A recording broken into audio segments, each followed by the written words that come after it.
You're joking, aren't you? It's the Teesside Chef. British hobnobs! And even though we have a government that lies regularly about how the UK is world-beating in every aspect, at least with our biscuits, it's mostly true in my humble opinion. And I don't have to say that over and over again until it becomes the truth in the minds of the brainwashed, because you can check the veracity of my claims completely independently by following my recipe and making these famous caramelly oat cookies yourself, can you? So I've started with 125 grams of soft butter and 75 grams of sugar, and I've creamed those two together. And now I'm adding in a generous tablespoon of golden syrup, and I have a golden syrup recipe video for you if you want to make your own. You could also just use honey here if you don't have golden syrup. But whatever sticky substance you do decide to use, you want to mix that into your creamed butter and sugar before adding the dry ingredients. And I'm starting with 125 grams of whole wheat flour and a level teaspoon of baking soda. And you do need to use baking soda here, so don't sub it out for baking powder. And I have 200 grams of oats here. And as you can see from the texture of those oats, they're roughly chopped. And this is the texture of oats you need for this recipe. So if you can't buy them like this, use normal oats and give them a little blitz in a blender or chop them up with a knife. And I'm going in now with a generous pinch of salt. And now I'm going to have to bring all this together, and I'll start with a spoon at first, but as you can see there, the mix is a little bit dry. So before I go any further, I'm going to add around 2 tablespoons of water to that. And once I've roughly mixed it together with a spoon again, I can go in with my fantastic world-leading British hands and knead the mix a little.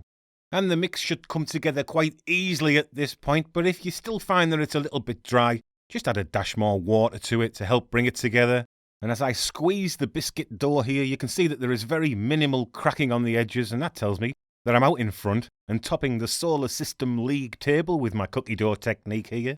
So I can get on now and roll out the dough in a first-class way, and better than all my neighbours and peers, on a piece of lightly floured baking paper. And try not to use too much flour here if you can get away with it. But you definitely need to use enough flour to prevent sticking, and you'll know if the dough is sticking, because as you roll it, the edges won't move outwards, of course, so keep an eye on that. And our hobnobs will rise a little in the oven when baking, so don't roll the mix too thick. And as you can see from my world-class innovation, I'm using my smartphone to measure the thickness, and you want the unbaked hobnobs to be a little thinner than my ancient Galaxy J7 here. And a quick toothpick test will allow you to evaluate the thickness of the whole mix to make sure that you've rolled it out evenly. And of course, don't forget to fill in those little holes that you've made there with your measuring. And as I bring a paper-lined baking tray in, I've already set my oven to 140 degrees Celsius with the fan on, and that's around 285 Fahrenheit. And I have a 7cm biscuit cutter here, which will give me around 20 hobnobs from this here recipe. If you're a bit of a perfectionist like myself, you definitely want to press hard on the cutter to avoid raggedy edges, and I actually went around and tidied up the edges on these quite a bit before baking. But there's nothing wrong with a rustic look if you're a bit lazy or just not bothered, I suppose. And the hobnobs won't spread too much, but they'll expand a bit, so you will need to leave a little gap between them on your baking sheet.